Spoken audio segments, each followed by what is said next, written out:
네, 조국혁신당 이혜민입니다. 오늘 결산 보고인데 직권면직 얘기가 자꾸 나와서 이 이야기를 먼저 좀 해야 될 것 같습니다. 방금 전에 이진숙 위원장님 질문에 대한 답을 출마라는 질문이 나오면 일관되게 임기를 끝내겠다 이렇게 말씀을 하시는데 그렇게 돌려 말하지 말고 그래서 출마를 할 생각이 있습니까 없습니까? 저는 제 임기를 마치기를 돌려 강력하게 말하지 말라고 희망합니다. 했는데 자, 그러면 이 정도는 대답을 하실 수 있을 것 같아서 그럼 다른 걸 묻겠습니다. 방통위는 독임제 기구입니까? 합의제 기구입니까? 합의제 기구입니다. 그렇죠. 잘하셨어요. 아까 전환길 아신다고 하셨습니다. 알게 된 지 얼마나 되셨습니까? 얼마나 된지 모르고 이 자리에서 그걸 밝힐 이유는 없다고 생각합니다. 그러면 대구시장 양보한다는 전환길 씨 발언은 적절하다고 생각합니까? 그 대답은 여기서 할 필요가 없다고 생각합니다. 그걸 못하세요? 지난주에 KBS 박장범 사장도 자꾸 왔다 갔다 대답을 못하던데 이진숙 위원장도 그걸 배웠나 보네요. 저는 이걸 얄팍한 중립이라고 생각을 합니다. 네, 방금 대답을 들으신 대로 방통위는 합의제 기구죠. 대한민국 행정조직은 크게 두 가지 형태, 독임제, 합의제 기구로 나뉩니다. 독임제는 장관, 지금 과기정통부 장관님 나와 계시는데 장관 같이 한 명 책임자가 모든 결정 신속하게 내리는 체제입니다. 정책 집행 효율성 극대화하는 것이 목적이죠. 합의제는 묻지 않고 제가 말씀을 드리는 게 나을 것 같아요. 위원회처럼 복수, 구성원들이 토론하고 협의 거쳐서 결정을 내리는 체제죠. 의견 수렴하고 정책 결정의 공정성과 중립성, 확보하는 것이 그 목적이 있습니다. 방통위는 그런 합의제 기구의 전형적인 기구고요. 방송과 통신이라는 민감하고 너무나도 중요한 영역 다루기 때문에 특정 개인이나 정치적 성향, 다시 말씀드립니다. 정치적 성향에 치우치지 않고 객관적이고 공정한 결정 내려야 하는 책무 지고 있습니다. 그런데 지금 방통위는 그 존재 이유인 중립성을 잃어가고 있어요. 이진숙 위원장은 아주 여러 번 특정 정파에 치우친 발언하고 행보로 논란이 됐습니다. 감사원에서 이 위원장에 대해서 정치적 중립 위반에 해당한다고 공식적으로 판단을 했죠. 전환길에 대해서는 상임위 여기이기 때문에 대답을 못한다. 얄팍한 중립 지킬 지언정 방통위의 중립성은 지킬 수가 없는 것 같습니다. 이 위원장은. 방통위가 합의제 기구로서의 원래의 목적을 회복하기 위해서는요. 그 원래의 목적을 회복하기 위해서는 목적을 훼손한 위원장 면직이 필수 불가결하다고 생각이 되네요. 그래서 저는 대통령실의 직권 면직 언급을 환영하는 입장입니다. 압박이 아니라 경찰 조사에 대한 압박이 아니라 좀 전에 이야기한 그 근거에 따라서요. 이거는 특정 이진숙이라는 개인을 향한 공격이 아니라 우리 사회의 중요한 공적 기관을 바로 세우는 첫걸음이 될 거라고 말씀을 드립니다. 자, 오늘 결산입니다. 오늘 아침에 예결산 소위에서는 지난주 소위에 이견이 있어서 처리되지 못했던 결산 내용들을 처리를 했는데 그 중에는 류희림 전 방심위원장의 출장비 관련된 일이 있었습니다. 류희림 전 방송위원장에 대해서는 요구 중 결산 중 시정 요구 중에서 가장 높은 단계인 변상 결정을 내렸습니다. 그리고 아까 이주희 의원님께서 언급하신 팩트 체크 넷에 대해서는 방통위에 대해서 그 다음 단계인 징계가 시정 요구로 들어갔다는 것을 국민께 알립니다. 저는 작년에 국정감사 할 때 방심위에 자료 제출을 요구를 했었어요. 그리고 자료 제출에 응하지 않으면 결산에서 반드시 짚겠다라고 이야기를 했어요. 참고로 작년 결산에서도 여기에 대한 이슈가 있었습니다. 그래서 작년에는 이게 2023년도 결산 대상이 아니기 때문에 제도 개선으로 언급이 됐었고요. 오늘은 2024년 결산이니까 지난해 이후 그 사이에 류희림 위원장의 위증 이슈까지 있었다는 것도 알려드립니다.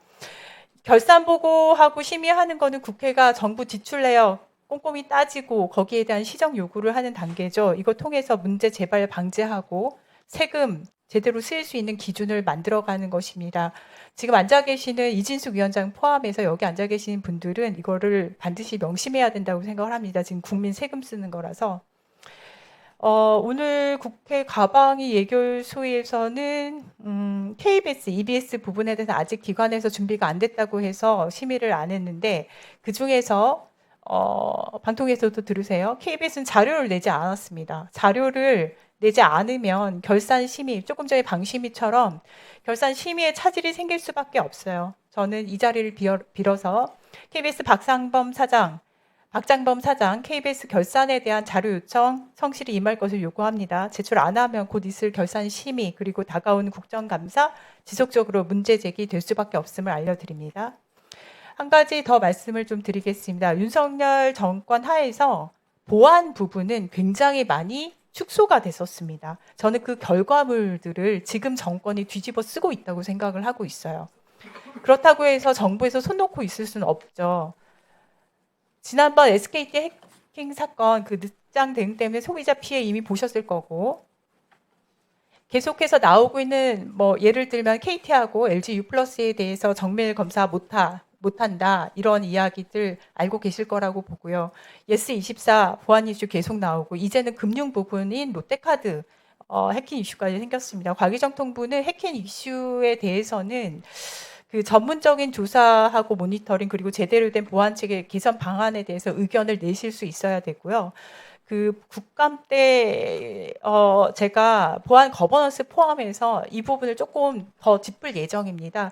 장관님 그리고 이번에 그 공정위 쪽에서 이 부분을 좀 본다고 하고 있어요. 왜냐하면 금융 쪽이기 때문에. 하지만 전문 기관인 전문 지식을 가지고 계시는 과기정통부에서 반드시 모니터링을 하시고 거기에 대해서는 기술적인 개선책까지 함께 제시할 수 있으면 좋겠다는 말씀 드립니다. 이상입니다. 자, 그러면 지금부터 잠시만 주목해 주시기 바랍니다.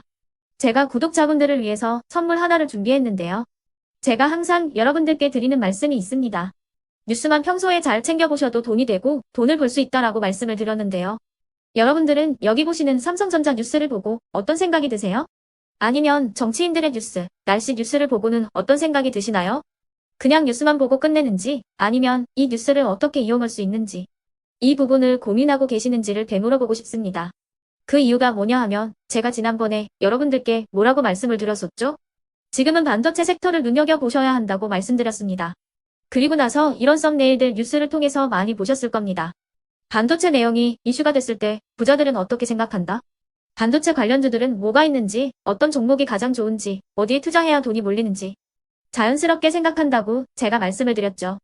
그 이유가 뭐냐 하면 부자들이 봤을 때는 이슈가 곧 돈으로 이어지고 그 이슈가 나에게 돈을 벌어준다는 경험적 확신이 있기 때문에 부자들은 항상 이런 사회적 이슈를 관심 있게 챙겨본다고 제가 말씀을 드렸습니다. 이번에도 마찬가지인데요. 제가 지난번에 시청자분들과 함께하는 주식으로 수익 내기 이벤트를 진행했었죠. 당연히 100% 무료로 진행을 했었고요.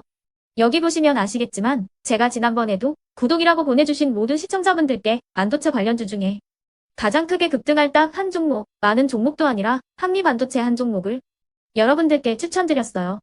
그러면서 여기 나와 있는 대로 정확히 얼마에 매수해야 하는지 그리고 수익률이 어느 정도 나왔을 때 팔아야 하는지를 이런 부분들까지 여러분들에게 정확히 알려드렸었는데 지금 실제로 어떻게 되었다? 오른쪽을 보시면 아시겠지만 제가 지난번 문자 발송으로 이 한미 반도체를 소개해드리고 나서 실제로 이렇게 5배 이상 어마무시한 상승이 나왔습니다. 100만 원만 투자를 했어도 무려 500만 원이 넘는 수익금이 생긴 거죠. 그래서 당시에도 굉장히 많은 분들이 제가 드린 이 한미 반도체로 수익을 내실 수가 있으셨을 텐데요. 다시 한번 축하드린다고 말씀을 드리겠고 이번에도 마찬가지입니다. 앞으로도 2024년, 2025년 계속해서 기대해볼 섹터는 AI입니다. 그 중에서도 AI 반도체는 그 누구도 부정할 수 없는 미래 성장 산업입니다. 그러면 우리가 어떻게 생각해 볼 수 있을까요? AI 반도체 종목 중에 앞으로 크게 대장 역할을 하면서 10배 이상 급등할 수 있는 템베고 종목을 지금부터 열심히 추적해야 한다는 겁니다. 큰 돈을 투자하지 않더라도 월급의 일부분 아주 소액이라도 이 종목을 모아가야 수백 %의 수익률을 손에 쥘 수 있는 것이죠. 지금 여러분이 보고 계시는 이 유튜브 또한 AI 반도체와 아주 밀접한 연관이 있고 반도체야말로 대한민국의 핵심 산업으로 앞으로 더더욱 시장은 성장할 수밖에 없습니다. 그렇기 때문에 제가 이번에도 뭘 보내드리고 있냐면 지난번과 똑같이 구독이라는 문자를 보내주시면 제가 AI 반도체 관련주 중에 앞으로 대장주 역할을 하면서 주가가 가장 크게 급등할 한 종목을 여러분들께 문자 발송으로 종목명과 사고 파는 시점을 모두 알려드릴 건데요. 그 문자를 받고 여러분들이 주식으로 돈 버는 연습을 한번 해보셨으면 좋겠고요. 혹시라도 나는 주식을 하지 않는다 하시는 분들은 주변에 주식하시는 지인분들에게 말씀을 해주셔도 되고요. 아니면 연세가 있으셔서 투자가 어렵다 하시는 분들은 이 종목을 자녀분들에게 한번 사봐라. 이걸로 한번 수익을 내봐라. 이렇게 조언을 해주실 수도 있는 거겠죠. 그래서 지금 이 영상을 보시는 시청자분들 중에 나도 이번 종목이 좀 궁금하다 하시는 분들은요. 누구나 상관없이 그리고 어느 시간대나 상관없이 부담 없이 010-2514-5930번으로 구독이라는 문자 보내주시면 제가 이번에도 똑같이 무료 추천 급등주 문자를 보내드리겠습니다. 이해되시겠죠? 제 번호 010-2514-5930번으로 구독이라는 문자 보내주시면 여러분들이 직접 이슈를 통해서 돈 버는 연습을 해보실 수가 있는 거고 제가 돈을 받는 것도 아니고 투자를 대신해 드리는 것도 아니기 때문에 부담 없이 신청해 주시면 되는 겁니다. 그리고 수익이 나면 저는 다른 것은 하나도 바라지 않습니다. 제 채널에 구독, 좋아요 한 번씩만 눌러주시라 이렇게 다시 한번 말씀을 드리겠습니다.